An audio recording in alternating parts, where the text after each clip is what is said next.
And welcome back to the Football Outsiders Fantasy Show. I'm your host, Scott Spratt, a writer for FootballOutsiders.com. To kick things off, let me remind you that Football Outsiders is live Monday through Friday, 1 to 2 p.m. Eastern Time. You can catch us on YouTube, Twitch, Twitter, or Facebook. But if you join us on YouTube, you can ask us questions, which should come in handy today because we are doing the waiver wire discussion for Week 8 with our buddy Derrik Klassen, scouting expert for Football Outsiders. Derrik, what's going on, man? Great to have you back. Yeah, another week. This not only do we not have as many waiver wire options as we normally do, but that last week of football was just disgusting. I think I saw a stat somewhere. I think it was Lee Sharp NFL on Twitter. That was like the second highest average margin of victory for an NFL slate. And the other one was in like 2008 or something insane. Like it was literally the worst weekend of football in a decade. I mean, if you weren't watching the Dolphins and Falcons, I don't even know what you were doing with yourself on Sunday. That was the only one-score game until I guess Monday night. But yeah, I mean, I can definitely say that I wasn't super enthused about watching the Carolina Panthers, my favorite team, just get smoked by the backups for the Giants. And things not going great there, I would say, right now. I'm definitely concerned about the potential trade for Deshaun Watson. Concerned head coach Matt Rule is going to drive Joe Brady back to LSU. But hey, ESPN voted us the fastest team according to Next Gen Stats. So hang that banner, right? Exactly. I mean, even if you're not going to the right spot, at least you're getting there quickly. Oof. Well, we do have at least some fantasy guys to talk about on the waiver wire. So luckily we can bury ourselves in some fantasy discussion. And then later on in the show, I think in honor of one of the quarterbacks we'll be discussing, we'll get you to hit on sort of an update on the rookie quarterbacks and how you think they're performing so far, which I think could tie in, especially in deeper leagues, to the waiver wire, maybe more dynasty leagues than anything else. But that'll help us kind of make up for the fact that there just aren't a lot of players available, mostly because 6 teams were on bye last week. We're just kind of in that point of the season. Let's start with a player that actually surprisingly is still on some waiver wires, and one that if he is, you need to jump all over this week, Khalil Herbert, available in about a third of both ESPN and Yahoo leagues. I'm recommending a 41% waiver bid, but I mean, go to 100% if you think that your league is like still paying attention and then for whatever reason he fell through the cracks. He was great his first 2 games playing in relief of David Montgomery. Then last week, I was incredibly impressed. 18 carries, 100 yards, 5 catches for 33 yards on 5 targets. Did that against the Tampa Bay Buccaneers, one of the better run defenses in the league. And so, Derrik, at this point, it's not just about whether you think Herbert's going to be a useful fantasy option. I think at this point, we're probably assuming David Montgomery will return from his sprained MCL maybe after the team's bye in a couple of weeks. So at least one more good week of fantasy production here. But I'm wondering if, like, after Montgomery is back, could Herbert start to be, like, more involved? Could the team maybe trade Montgomery? Like, is Herbert that good? I don't think he's good enough to where they should trade Montgomery or anything, but I do think that at this point he's probably played well enough that if they have a second back that they're going to consistently give carries to keep the load off of Montgomery, especially like when he first comes back, they probably don't want to like hyper rush him in and get him injured again.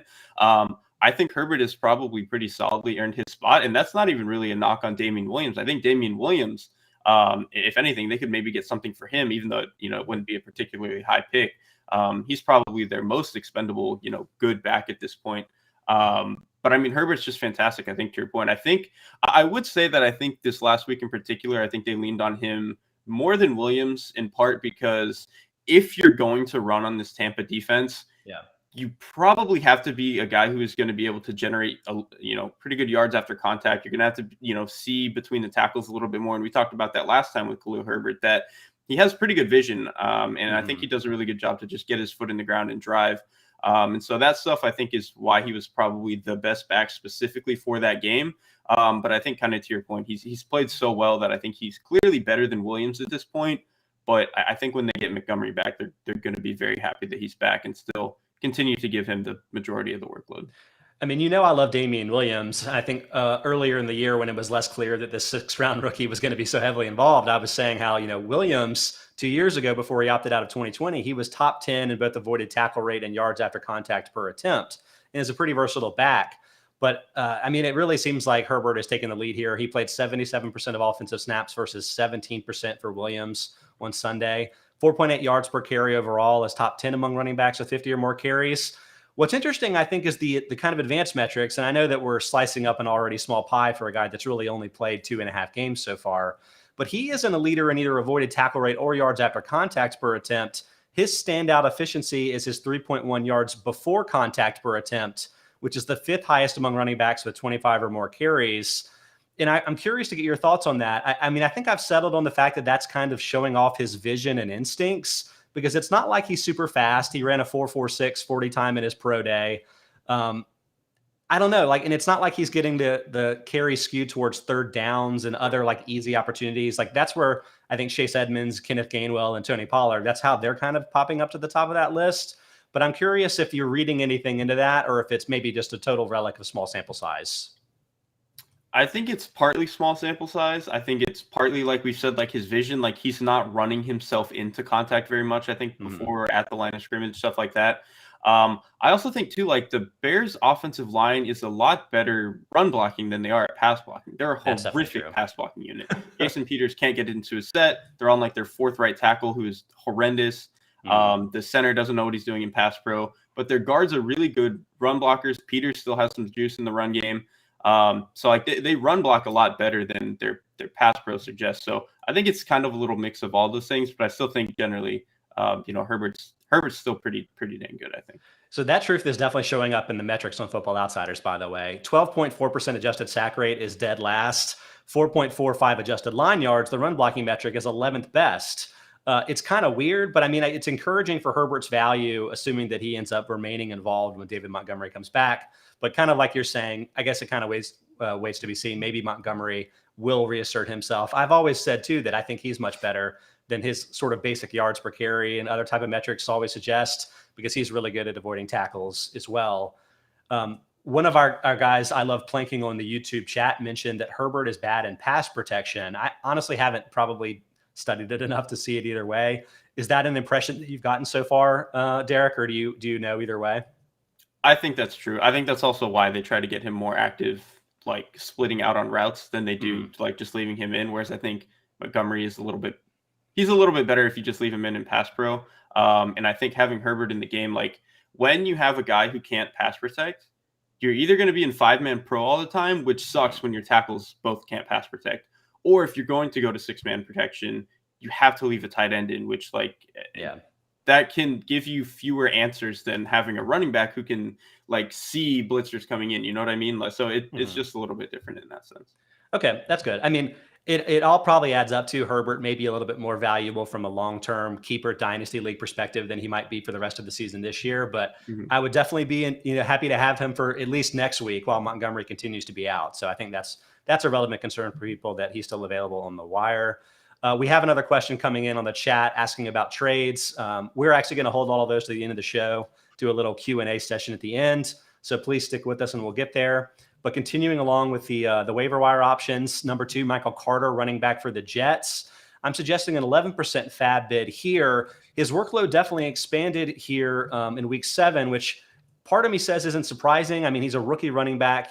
He's kind of had a slow climb in a snap count. Not that surprising to see after a bye week, the workload jumped up. But also you're running into a couple of other potential reasons with Tevin Coleman being inactive, I think just for 1 week. Todd Johnson had to lead this game with a possible concussion. So maybe it's more coincidence that he had a season high 72% snap share. But I'd love to get your thoughts on seeing a little bit more of Carter here. Do you think that he's kind of evolving into a player that could break out in the second half? Something we've seen with a lot of running backs in recent seasons in the rookie year.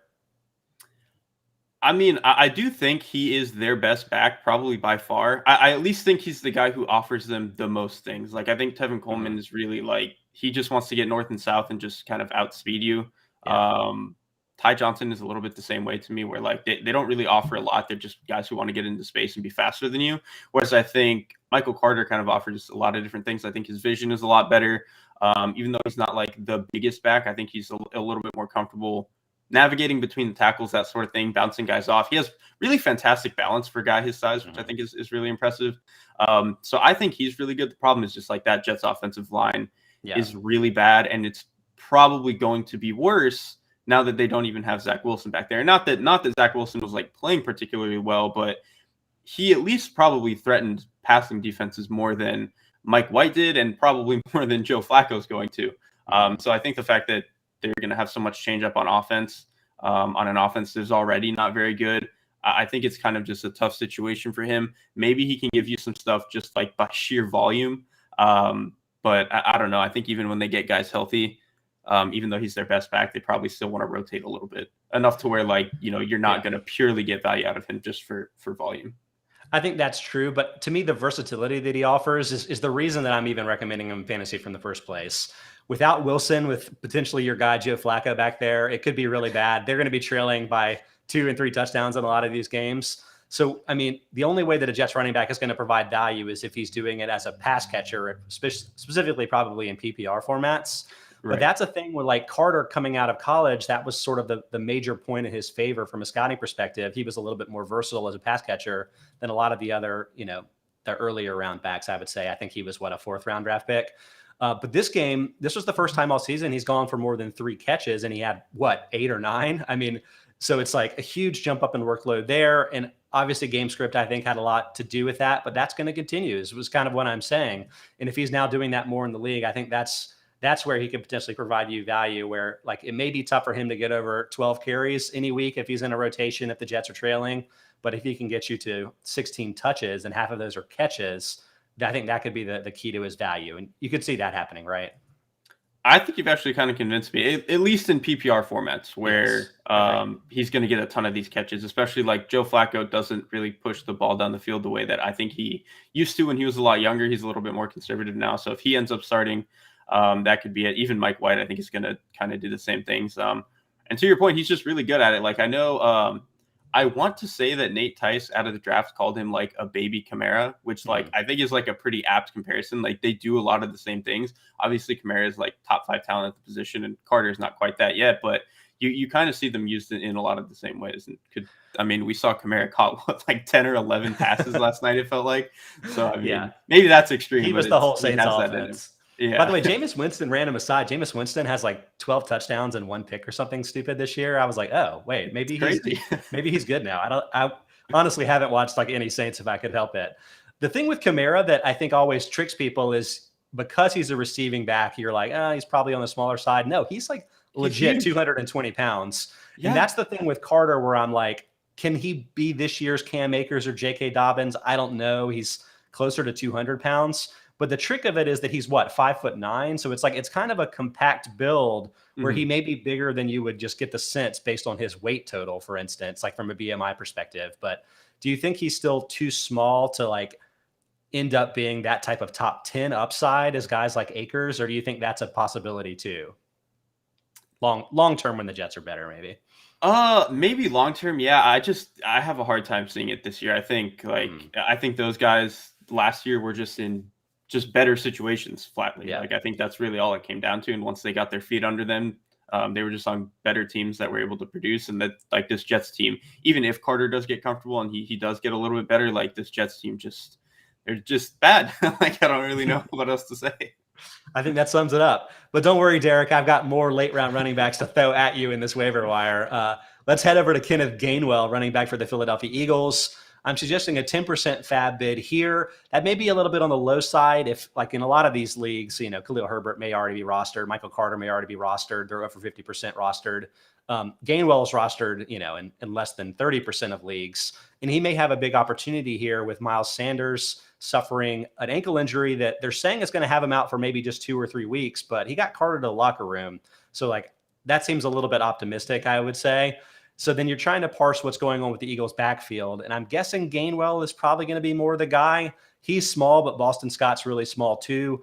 Gainwell's been a lot more involved this year. And to me, like, the fact that he's adding so much as a pass catcher, he's top 12 among running backs in target share already, even as sort of a backup receiving option. So I'm thinking he's maybe the guy, but what are your thoughts here on Gainwell and the broader Eagles backfield with Sanders out? I kind of like Gainwell here. And I think the reason is that, like, when injuries happen, you're usually trying to project the guys on the depth chart behind them. Like, okay, what is their role going to be? Well, we already know Gainwell has a pretty big role in the offense as a pass catcher. So, like, if we just assume he's going to at least keep that role and maybe expand it a little bit, depending on what they want to do with the offense, and then he's going to get a few more of the carries, even if they still don't run the ball a lot or very well, it's still something, and it adds on to the value that he already kind of had. So I like Gainwell here. I think it's pretty easy to see how things can get better for him without there's really not any potential for him to, like, be worse than he is at this point, I think. Yeah. I'm glad you brought up the Eagles offense because I found this stat pretty hilarious. Here are the fewest running back carries per game, or basically non-quarterback carries per game by team. Eagles 14.0, Dolphins 16.7, Giants 18.0, Jets 18.8, everyone else over 19, most teams over 20. It's like we joke about how they basically use a screen game and use Jalen Hurts running as their running game, but like it's extremely true. They are an outlier for free rushing attempts. And to me, that's why Boston Scott, I could really just kind of leave him on the wire right now. He ended up playing 33% of snaps last week. Sanders got hurt pretty early. So he was like, he was involved. I think Gainwell was just a little bit over 50%. But to me, if Scott's not going to be catching passes the way Gainwell is, there's just no point. So I'm sort of trending with you where it's like Gainwell, he's not going to be DeAndre Swift over here, but maybe he's going to be a slightly better version of J.D. McKissic, like drawing the comparison within the division. Those two have had very similar totals of both carries and targets so far this season. Without Sanders ahead of him, you figure it goes up a little bit. And suddenly, I think in PPR formats, maybe he has a little bit of value. Is that kind of where you would land with this as a comparison, or do you think I'm being a little bit too pessimistic there? I mean, I think Gainwell is just flatly a better player than McKissic, but I think the role kind of makes sense. I would also say too, I don't think Boston Scott is that big of a threat to him, because sometimes when you have these injuries to the main guy, you have a guy who behind him is like a bigger body and can be a bell cow, and they'll just jam him ahead for 3.5 yards. But that's not really what Boston Scott is going to do. He's not going to threaten Gainwell that way. So it's Gainwell is just kind of just a better version of what Scott provides. So I don't think he's in any threat in that sense. So what you're telling me is that Jordan Howard's going to be leading this team in carries in a week? Look, I don't know what they've been doing with their backfield the entire year, so it's entirely possible that they do something insane like that and just randomly are like, we're going to carry the ball 25 times today. Well, I mean, speaking of your guy, Joe Flacco, it's just peppering him in throughout the show. The fact that they finally traded him away, I'm still waiting for maybe, Gardner Minshew to start a couple of games here for Hurts later in the season, and maybe they'll get a little bit more traditional with the run-pass splits and stuff, but I don't think that's probably not something you need to worry about in the short term with guys like Gainwell's fantasy value. So yeah, I mean, pick him up, particularly in PPR leagues, where I'll mention again, he's already top 12 among running backs with his target share. So he had value there, and it can only get better from there. All right, I'll take this moment to mention again that we're live 1 to 2 p.m. Eastern time, Monday through Friday. You can ask us questions live on YouTube, but also watch us live on Twitch, Twitter, and Facebook. Had a couple more questions come in, some trade type stuff. We're going to hold that to the end for QA. But let us keep going here with some of the waiver options. Derrik, I've kind of brought this one up a few times. Jerry Jeudy, wide receiver for the Broncos. I've bumped up his recommended FAB bid here to 6% because it looks like he's going to play in week 8. He hasn't played again since week 1, but in week 1, looked like an extremely featured target, seeing a target on 0.23 per snap. Last year, Deontay Johnson led wide receivers with 0.21, so that's higher than that. Small sample size, blah, blah, blah. We get it. You've already kind of expressed a lot of thoughts about Jeudy in previous shows, but I wanted to circle back, not just because of his proximity, but because you've had time to see, Cortland Sutton playing the number 1 role in this offense, see Tim Patrick, a player that I think, at least by advanced analytical standards, is a lot better than you would expect given his typical role as a number 3 receiver. Do you think Jeudy's just going to come back and be the absolute number 1 guy here? Or do you think this may be a bit more of a 1A, 1B situation with Sutton? What are your thoughts on the Broncos offense overall? I think it's more of a 1A, 1B situation. I think Sutton they're both fantastic players and could be a number 1 on any team. And I think we've seen that with Jeudy in spurts before. But Sutton, I think to me just has kind of the more natural body to be your number 1. He's a little bit more of a true X receiver, or can be. So I think it's probably closer to a 1A, 1B, and Sutton would probably be the A in my opinion. But I still think they're both going to get a lot of targets in this offense. I mean, I think they want to throw the ball. I don't know. I think it's going to be fine in that sense. I don't think Sutton is going to completely hoard all of the targets away from Jeudy. And to your point, I think Tim Patrick is very good, but he's also just not Jerry G. They're just different players. It's not even a quality thing. They're just entirely different players. Tim Patrick is more of your, he can kind of get vertical and be a 50-50 guy, whereas Jeudy, I think, is a lot better getting into space, working across the field, those sorts of things. So the bigger issue to me would really just be can the Broncos passing offense structurally get it together, because their offensive line has looked horrible. I think they still do a really good job of picking things up in pass protection. They just don't have the talent. Garrett Bowles doesn't look as good. The guards don't look as good as I think they did early on. So like they've just had problems with like the one-on-one talent perspective from pass blocking. And Teddy Bridgewater has been injured and not very good the past few weeks. And so I think that's really been a bad problem. on Thursday. I thought he just looked like physically hobbled. Yeah, like he just doesn't have it right now. And so like maybe if Teddy can get healthy in a couple weeks, he can get back to 100%, then like maybe this passing offense gets good again and Jeudy can be really valuable. But that would really be my concern more than like who's supposed to get the targets. I think it's more just like, is the ball even going to get there? Well, I mean, the good news is the Broncos defense is banged up and bad right now too. So they may not have a choice but to throw the ball, even if they would prefer to, roll with Melvin Gordon and Javonte Williams a bit more than they've been able to so far. I posed a thought in the article version of the waiver wire, which is up on footballoutsiders.com. Like Jeudy and Kadarius Toney seem like the two wide receivers that maybe have the most upside that might be available. There's a lot of guys like Emmanuel Sanders is back on the wire. We'll talk about Jarvis Landry shortly. There's a lot of lower ceiling guys that could help your team, especially in the bye weeks, but maybe I don't see the upside. But like, how would you compare Jeudy and Kadarius Toney as maybe targets to maybe be wide receiver 2 type production, like for the fantasy playoffs, a bit of a future type lottery pick? Do you have a pecking order there? That's actually kind of tough. I would say probably Jeudy is my favorite just because I think he's like the best raw talent. Toney is tough because he's looked good, but also like we don't know what the room is going to look like when everybody gets healthy. If everybody gets healthy, I guess. So that's kind of the concern with me. I actually really like Emmanuel Sanders. I kind of think his upside could be nice just because I think he's done a lot of vertical stuff in that offense. And I think, if we assume that maybe Josh Allen can really iron things out over the second half of the season, not that he's been bad, but like he isn't quite 2020 for him. I think if he could iron things out a little bit, like that could really be huge for Sanders. Jarvis Landry, I think, is definitely a lower ceiling option. No, We'll talk about him in a second. Last word on the matter is I Love Planking asks, how does Jeudy's return affect Cortland Sutton? Like, my sense is that Tim Patrick is going to be the big loser here from a fantasy perspective, but do you feel any differently about that? No, I think that's spot on. Like Tim Patrick probably loses. And again, not because he's like a bad or significantly worse player. He's just, I think, a little bit more pigeonholed into where he wins. Whereas like Sutton and Jeudy can both win in so many different ways and they can do so many different things, both inside and out. Vertical and underneath, that just like I think Patrick is probably the loser here, whereas I think we were saying Sutton and Jeudy are kind of a 1A, 1B. All right, next up on the waiver list, we have CJ Uzomah, tight end for the Cincinnati Bengals. He's actually pulled up to the lead among tight ends with 5 touchdowns. He's tied with Dawson Knox in that respect, and Knox, well, he broke his hand, right? He's going to miss several weeks. So, I mean, Uzomah, for all we know, in a week or two could be leading the position in touchdowns, something that I wouldn't have thought.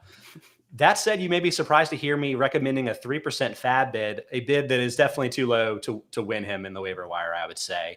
The reason I'm saying that is statistically, his touchdowns just aren't supported by the types of targets he's getting. He has 0.8 expected touchdowns, giving him a 4.2 touchdown surplus, nearly double everyone else at the position. Knox and Hunter Henry are tied at second at 2.3. His touchdowns have come from 2 yards away from the end zone, but then 22, 31, 32, and 55 yards away from the end zone. Not exactly what you're expecting out of a touchdown-heavy tight end. But Derrik, I want to have you on because I want to ask you, like, am I paying too much attention to what's happened so far? Is it possible that Uzomah is bringing more to the team from a talent perspective, things that I'm not seeing here? Like, do you think he could be more valuable than I'm suggesting? Not really. Like, and I watched this game this morning, like literally like an hour before the show. And like, the thing is, like, so much of his production, like you were saying, is like you're just betting on him to like get hit on a shot play, which like that's fine. But one, the Bengals don't even really do that very much.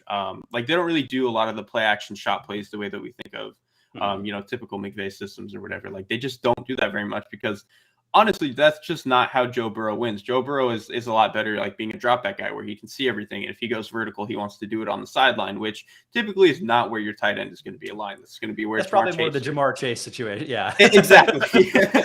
And so like, and like, even if you watch the game, like they did do the one shot play to Uzomah that I think was the 52-yarder or whatever.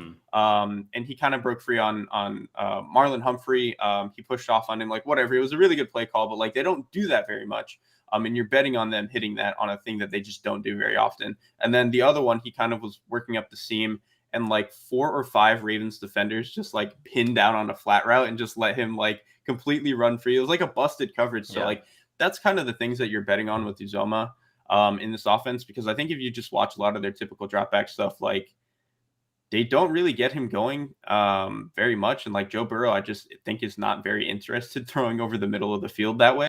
I think he's a lot more interested trusting his guys on the sideline. So if you want to bet on these explosive plays that the Bengals have somehow been generating, I mean, be my guest, but I think I'm with you in that, like, this is just wholly unsustainable. And he's probably not going to, I would not bet on him to score that much for the rest of the season, I don't think.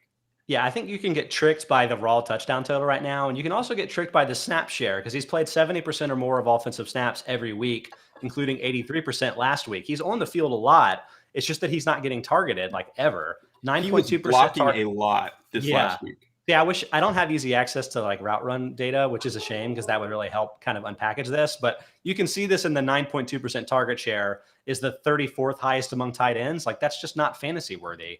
It's fantasy worthy from a given week's perspective because he scored 2 touchdowns twice, but they've all been pretty crazy. So I don't think Uzomah is a major part of the passing offense, not from a target perspective, maybe from a blocking perspective. So I would say if you have him, trade him. If you can pick him up and trade him, okay, but don't spend a lot of FAB to grab this guy. I think as bad as the tight end situation is right now, there are probably better options on the wire. Frankly, I would rather just like roll with Ricky Seals-Jones for a week and then try to figure it out again later. But I just don't think he's going to be the answer for you from a fantasy perspective. I hate to say.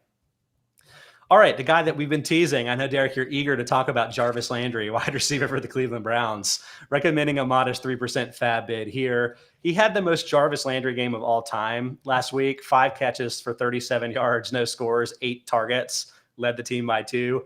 Odell Beckham, by the way, had an Odell Beckham type game, 2 catches on 6 targets, like left the field hurt a couple times too.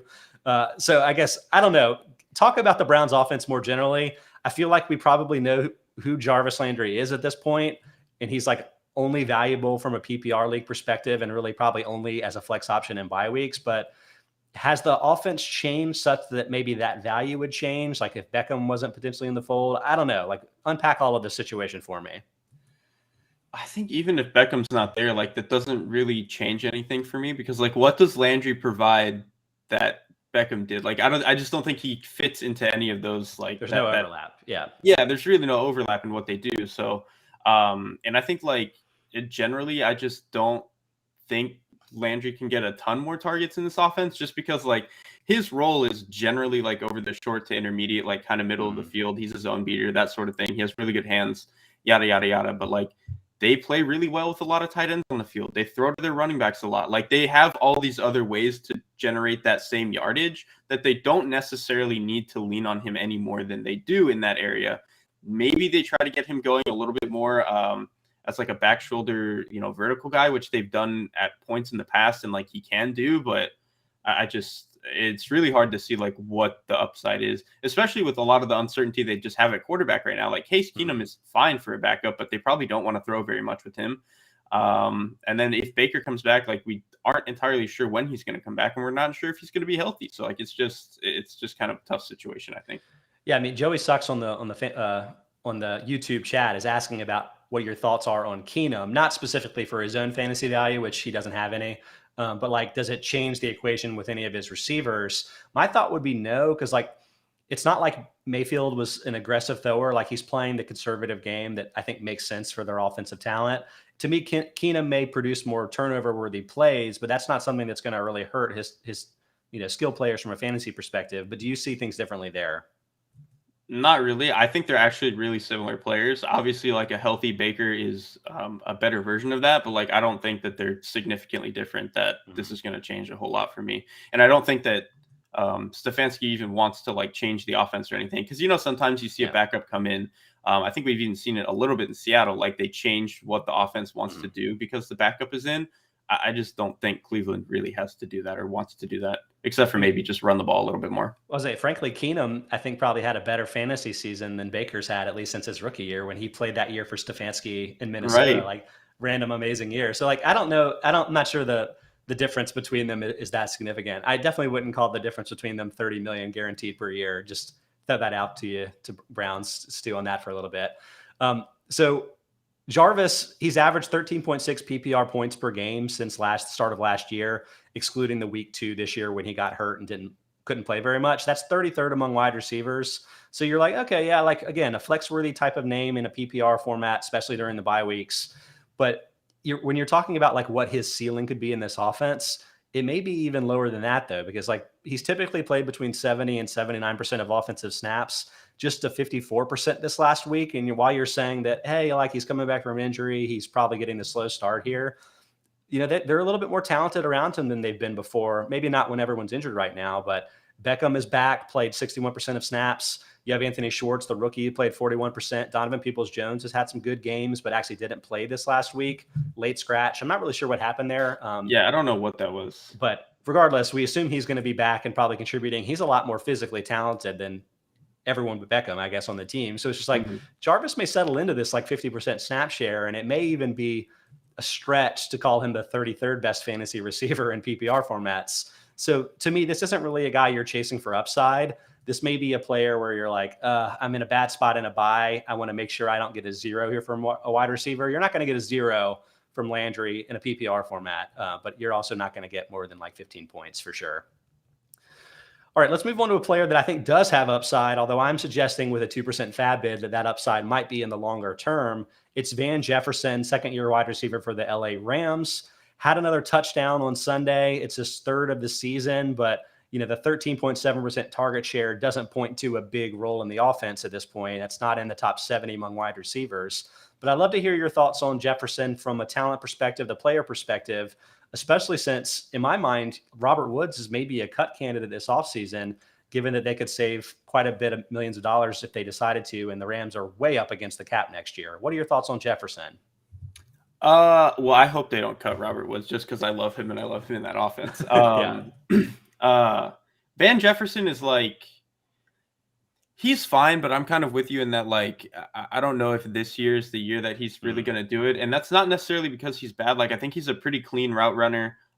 He's shown flashes of being able to get vertical. I think his hands are pretty good, but he's been a little bit up and down. There's games where he just kind of disappears for stretches. But I think another thing that I would say is, like, the Rams offense is such that, like, any guy there can be a game for any person. Like, you could have the Tyler Higbee game. You could have the Robert Woods game, the Cooper Kupp game. And I know, like, Nate Tice has kind of talked about this, like, with the Cowboys. They kind of have a similar vibe going there, and it can be hard to, like, figure out which of these, you know, tertiary options is supposed to emerge. And just, like, I think it's going to be tough. You might have weeks where Jefferson has, like, a 100-yard game and a touchdown, but I don't think that that's something that you can consistently rely on. So I would probably be 2% is kind of like a whatever. So I wouldn't hate it, but I don't know if he's really going to be too effective for the rest of the season in terms of fantasy, at least. Well, I mean, it's good perspective because there's a roster crunch. I mean, when you're in the bye weeks and you have some of your star players on the bench and you need to pick up guys to start, like, that's when this becomes really important. There may not be room for your lineup for your bench for Van Jefferson. And to me, like what you were saying about how it's not really reliable, 3 touchdowns, but only 1.8 expected touchdowns. Not shocking that a player on the Rams would exceed that number. I mean, Stafford is playing really great. It's a great scheme. Some of these guys are probably going to run in these longer touchdowns. He made a great leaping touchdown catch in this game that I thought really showed off some skills that I wasn't sure that he had. But it's hard to trust with the volume. It's interesting here. He had a 94% snap share, which is highest of the season. But he had a rogue 92% snap game in week 2 and has been between about 55 and 70% in all of his other games. And to me, I'm wondering whether is that just like a weird, like a game, not even game script, maybe just a game plan issue where they decided to rely on him because of the weaknesses of the Lions on the outside at corner or whatever. I don't know. Like, to me, again, I'm intrigued over the long term, but to me, this one good game and the fact that he has 3 touchdowns this season, that's not really having me race to the wire to pick him up thinking that he's going to be a second half breakout or anything like that. I think it's partly game plan. And I think, like, especially this last week, the Rams didn't have tight end Johnny Munt, which, like, he's not particularly great. But when they want to go to 12 personnel stuff, he's the other guy they bring on the field. And when you just don't have your guy that can do that, well, then you're just not going to get into 12 personnel, and you're going to have 3 receivers on the field.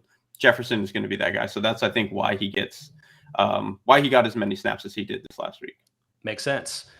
All right. Again, thanks for all the questions we're getting on YouTube. We're going to do a Q&A at the end, hit on all of these trade questions and everything else going on. But we've got a couple more waiver wire guys to hit, and then I want to give you a little bit of time to talk about the rookie quarterbacks, Derrik. Let's pivot back to tight end. We've got Pat Freiermuth, rookie tight end for the Pittsburgh Steelers. We're down in the 1% FAB bid range here. Like, we're taking shots. But to me, Freiermuth is worth a little bit of a shot because JuJu Smith-Schuster is out for the year with a shoulder injury. And the Steelers have played one game without him, and Freiermuth had a 60% snap share, was a season high. 7 targets was a season high by 2. So, like, while you would say, Deontay Johnson, Chase Claypool, the main guys are probably going to be the biggest beneficiaries, among anybody that could step up and become fantasy relevant on the team, I think I like him more than I would like James Washington, for instance. Certainly Eric Ebron. He's out-targeted Ebron on the season already, and he's, again, a rookie. But what are your thoughts on Freiermuth? I don't think we're looking at Kyle Pitts, but could this be one of the unusual rookie tight ends with a little bit of fantasy value? Yeah, I think he's not going to, randomly win you your league anything, but I think he could be like a startable, functional fantasy tight end, because it's kind of the opposite of what we were talking about with Jarvis Landry, where like there is overlap between the guy that is injured now. Like JuJu Smith-Schuster was a lot of the underneath stuff that they did. He was a lot of their blocking stuff that they did over the middle of the field. And like, obviously when he's now out, Pat Freiermuth, who's a tight end, is going to be able to step up in some of those situations. And so whether or not the Steelers offense actually wants to throw over the middle that much, especially vertically, I don't know. But I do think he still provides that safety blanket in like the underneath-ish area. And it's going to be a decent target, I think, in the red zone. I think especially as he gets comfortable, because like to your point, like rookie tight ends, it usually takes them a while, more than a year. But I think at least, now that he has a couple months under him, it should be a little bit more comfortable for him. So I kind of like Freiermuth. Again, it's not going to be anything crazy, but I kind of like his chances to be functional at least. I like it. It cracks me up because Kyle Pitts, he's like, we're comparing him to like Calvin Johnson. We're like, this is one of the all-time freaks of the game. Yeah. And all of the Steelers are like, guys, like this is Heath Miller. Heath Miller is back. And I'm like, great. Was Heath Miller ever a tight end one in fantasy? Probably not. But at least he was reliable and getting some targets. The bar is just so low at tight end right now that like if you missed out on the Dalton Schultz and Mike Gesicki's of the world, there's nothing out there for you, man. But like to me, Freiermuth, like honestly, I would rather have him than CJ Uzomah. So like, that's kind of what you're looking at right here. He's going to get more targets than him, I think, for sure. Could even score some touchdowns too. So to me, he's got a little bit of fantasy value. Although again, I wouldn't get carried away. Keep that Heath Miller comp in mind when you're making your waiver bids. All right, one more waiver guy to hit, and this is, I think, going to be a bridge into the rookie quarterback discussion because I put Trey Lance back here, 1% FAB bid. I've been touting him as a much higher bid than that. Not saying that he's necessarily the best real-life player at this point in his career. Still looks very young, looks very raw. But 41.4% carry share in weeks 4 and 5. That would be the highest among any quarterback this year. Jalen Hurts is at 40.6, Jackson 35.8, and then Josh Allen is down at 24.3%. So like this is an outlier of a running quarterback, at least so far in a start and a half. And that just matters so much in fantasy. It's just like you get like basically 2 to 3 times as many fantasy points for a rushing yard as you do for a passing yard. So it's just, if he's playing and that's kind of the deal, it's like a really valuable situation. The question is he going to play? Garoppolo by DVOA standards isn't really that much worse than he's ever been. 7.4% passing DVOA so far this season. That was entering week 7, but I'm not going to kill the guy for playing terrible in a rainstorm. 10.8% and 9.3% the last 2 years. So again, like pretty similar to a winning formula. But then after the game, Kyle Shanahan, I wouldn't say he gave Garoppolo the greatest endorsement ever for his starting quarterback. And we're wondering whether Lance may take over sooner than later. I think he's going to play this week. He was out with a bit of a knee sprain, I think, last week. So he can at least kind of come in for a Taysom Hill role. But what are your thoughts on Lance? Do you think that he's going to start soon? The 49ers are kind of a little bit desperate, but Lance has, again, looked a little shaky. What do you think? I think when he starts, he's still probably going to look not particularly great. He is going to run the ball a lot, and you're going to get some value from him in that sense, which is probably going to make him fantasy relevant. But like, I just don't think he just doesn't. It's a hard offense to insert into, especially when you're not like the guy from day one. it's really hard to get into when you're not taking all the starter reps. So I think he's probably just not going to look very consistent as a passer, especially for, I don't know, let's say he starts in 2 weeks. I think especially for that first month of him starting, it's not going to look great. Maybe by the very end of the season, he looks kind of functional and can give you something, but I think it's just going to be so inconsistent until then that it's going to be kind of hard to get excited about in terms of fantasy. In terms of like, should he? I hope he starts soon, man. I'm tired of seeing Jimmy Garoppolo. Like, I know this last game was in a Cyclone basically, but like, a bomb. Joey Sucks says we need to say bomb Cyclone. Give ourselves the chance to say it. A bomb Cyclone. I mean, even before that, like his DVOA was fine, but I don't think he was playing very well at all. I think he's looked as inaccurate as he ever has, which has generally not been his problem. Usually he can throw the ball well. It's just a matter of like, is he throwing it to the right spot? Yeah, the road mistakes 2 or 3 times a game. Yeah, exactly. And he's still doing those, and now he's not as accurate. That's the problem when your whole thing was supposed to be, that you're accurate. Yep. So I think Jimmy's not very good. I hope they start Lance, but I wouldn't be too excited about him being particularly great, especially his first few starts. Is there a player we can nickname Bomb Cyclone? Like, I just have visions of like a Tasmanian devil type of situation, and I feel like there's got to be a ball carrier where that would be a sweet nickname for him. Maybe Elijah Mitchell. He played pretty well, right? Who?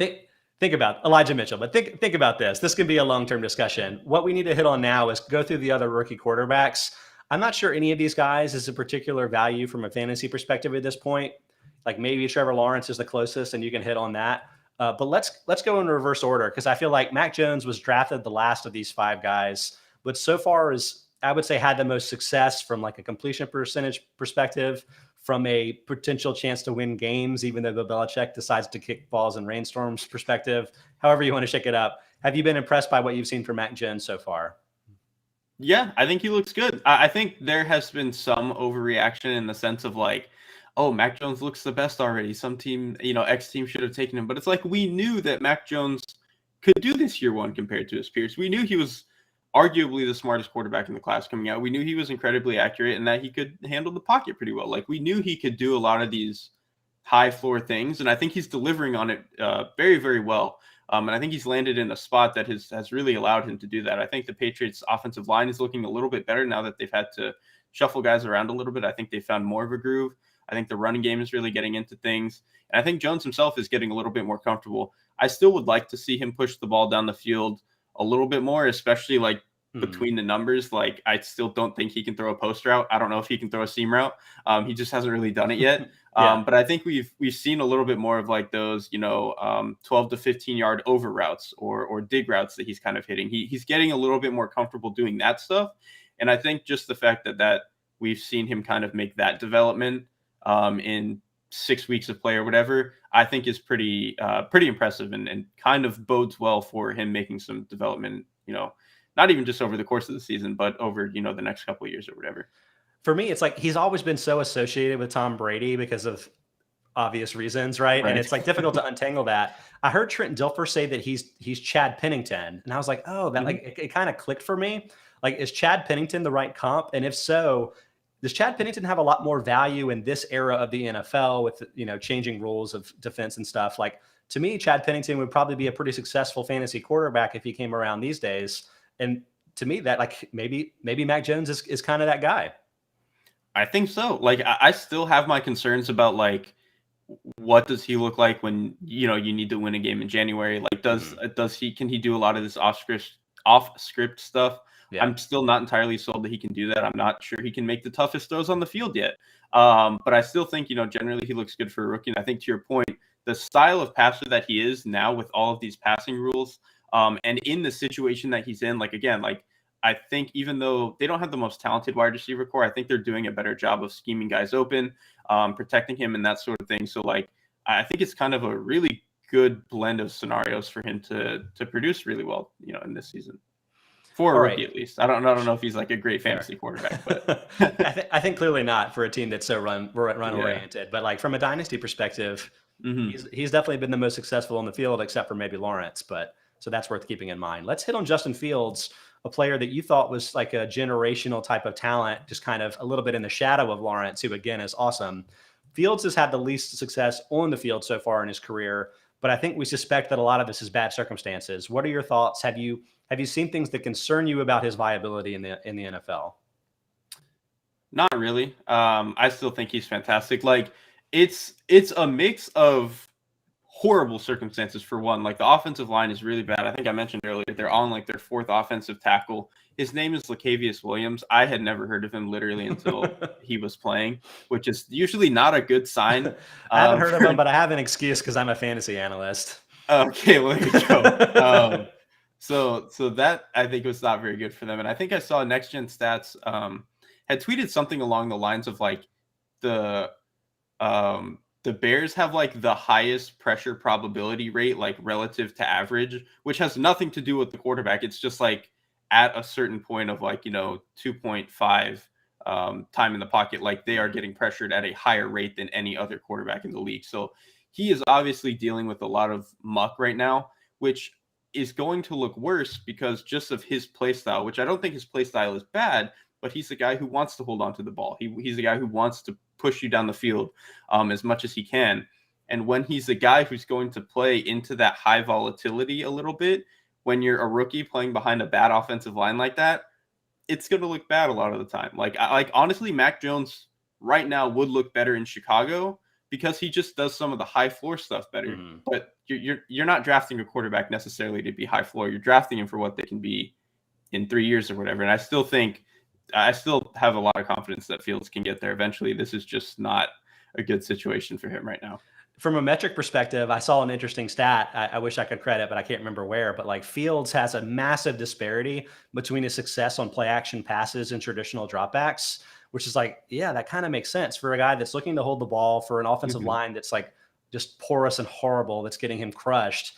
Like when he actually has the time to work with that and has the chance to stretch the ball down the field, it's really working. So we're saying that the Bears just need to hire Arthur Smith and bam, problem solved for next season. So fingers crossed we can make that happen. The next quarterback to discuss is Zach Wilson. Maybe don't need to spend a ton of time since he's going to miss the next 2 to 4 weeks with an injury, but Wilson has performed pretty badly. All of a sudden, all these Jet stats are coming out about how like these 0-6 Jets or maybe 1-6. Did they beat the Titans? They did beat the Titans. They did somehow. I don't. Yeah. But like statistically, this is basically a carbon copy of last year's Jets at this point in the season. So like the barbs are coming out for Robert Saleh. I guess he had a month and a half or so of honeymoon period. But what are your thoughts on Wilson? I don't really remember. Were you like super bullish on him before the year? I feel like maybe not. Do you think some of the issues you were seeing then, or are they being exposed at this point too in the NFL? Yeah, I was lower on Wilson than I think a lot of people. I want to be clear, like I still thought he was a first-round quarterback, and I think he's still talented enough that like things could work out eventually. But he's just not looked very good. I think the biggest problem, I think, for him now is that when he was coming out of the draft, people thought he had this incredible arm, and I think his arm is good, but people thought he had like a close to Josh Allen arm, and that was just never ever true.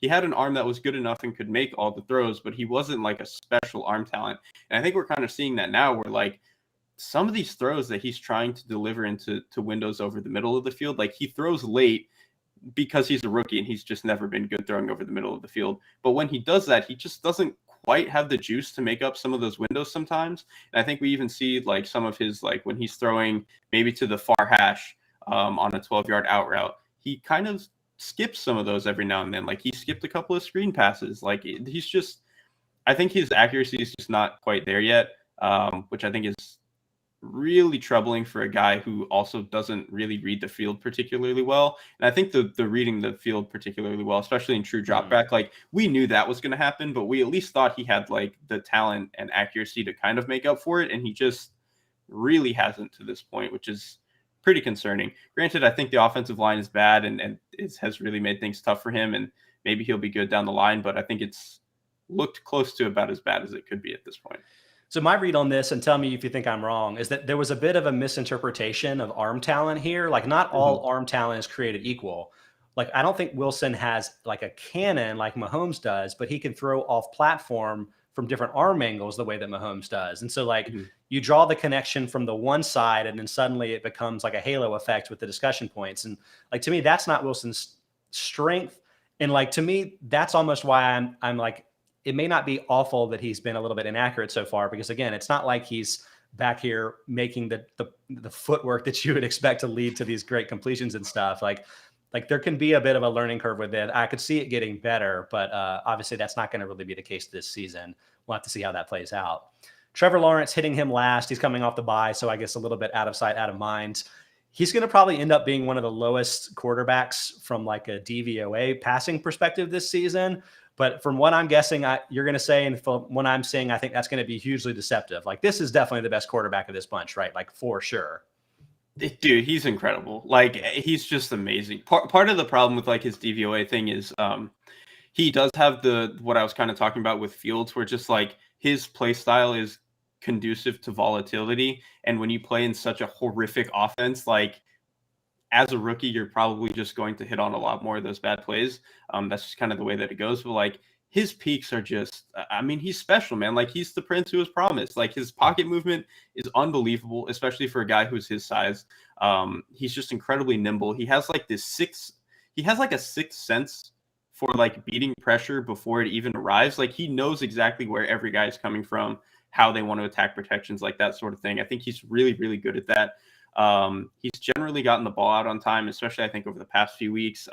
His accuracy has already gotten better. Like he had the one seam ball a couple weeks ago where he just like rails it in between three people. And it's just like, there's like 6 quarterbacks in the NFL who do that consistently. And he already looks like he's one of them. Like it's just incredible, the stuff that he does, man. Like it obviously is a little up and down now because he's throwing to freaking Laviska Shenault and Jamal Agnew, who are like both Marvin Jones, the most underrated receiver in the history of the NFL. Even he can't separate this year. Like it's just like he's an old man. What do you want from him? He's an old man. We'll give him. I'll cut him some slack for that.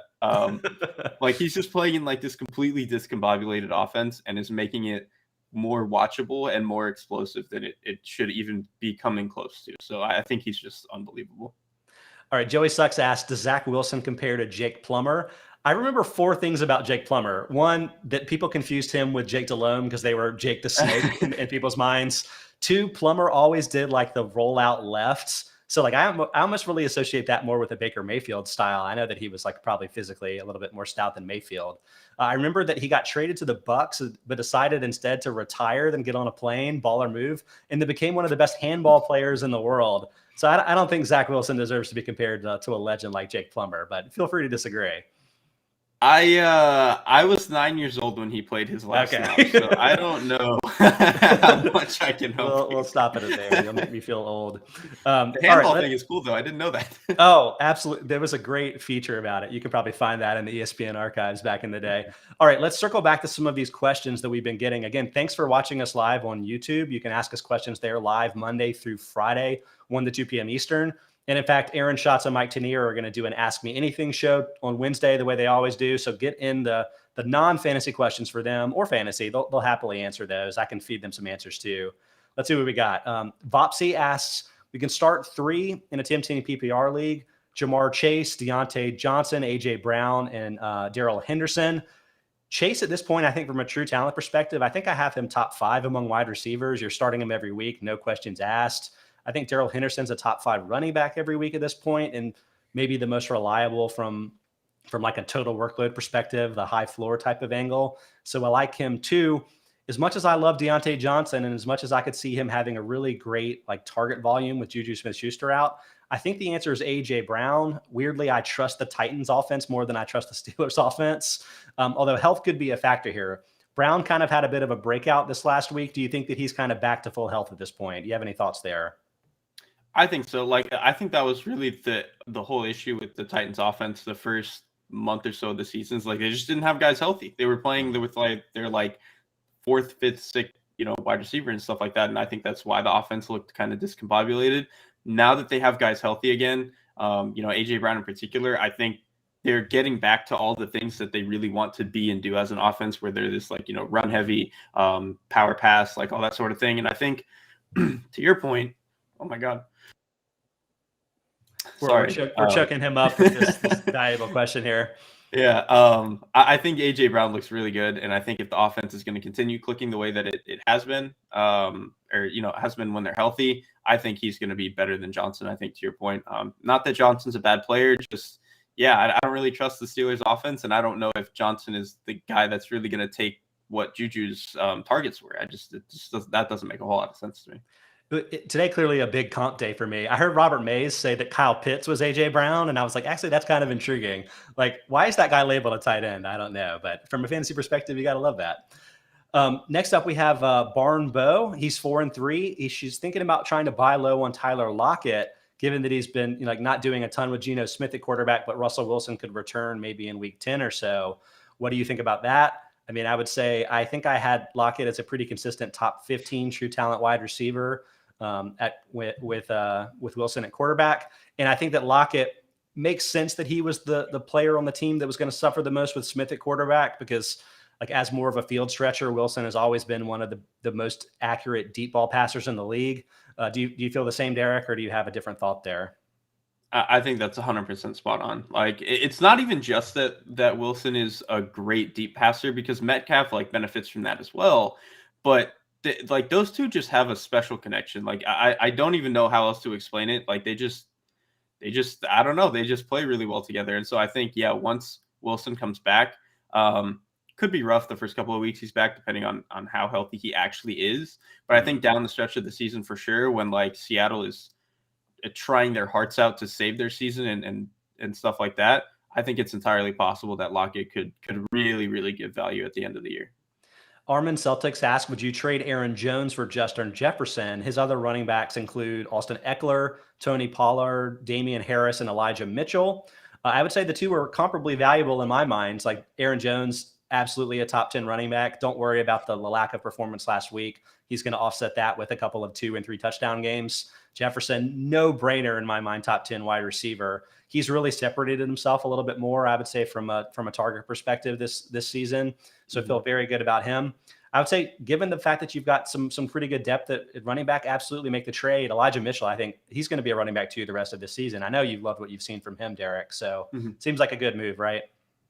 Yeah, I think there's enough good running backs here that you can pretty much always pick and choose. At least 2 of them I think are going to have a pretty good matchup on any given week, and I think all of them are fairly talented. So I think if your receiver room needs a little bit of help here, this probably makes sense. Yeah.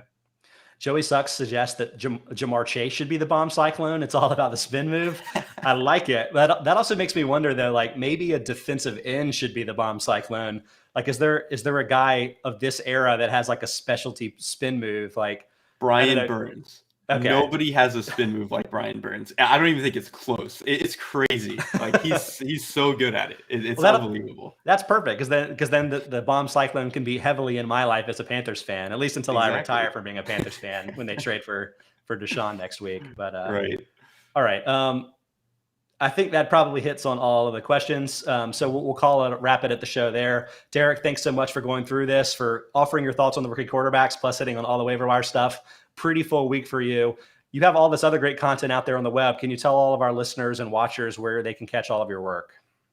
Yeah, you guys can check some of my betting stuff over at Odds Checker. I do the front 7 scouting for Bleacher Report. We just dropped our big board today. I think we had our first 7 or 8 players were all trench players. 4 of them were my guys. I think it was Kayvon Thibodeau, George Karlaftis, Aiden Hutchinson, and Jordan Davis, something like that. So go check that out. And then obviously later this week, I'll have the film room. No idea what I'm going to do yet. So be excited for that surprise. I guess. Every time you say you have no idea what you're going to do, and then somehow you land on the most interesting topic in the league. So I'm looking forward to seeing that again this week. Again, everybody, reminder that tomorrow is an Ask Me Anything thing. So send in your questions to Aaron Schatz and Mike Tenier for them to hit. Talking real world football. If you're interested for more fantasy, circle back on Friday, 1 to 2 p.m. Eastern time, when I'll do a fantasy preview of the week 8 games. Look forward to talking to you then, and hope to, again, see you every day, Monday through Friday, 1 to 2 p.m. Eastern time, live on YouTube, among other platforms. Thanks so much for watching and for listening.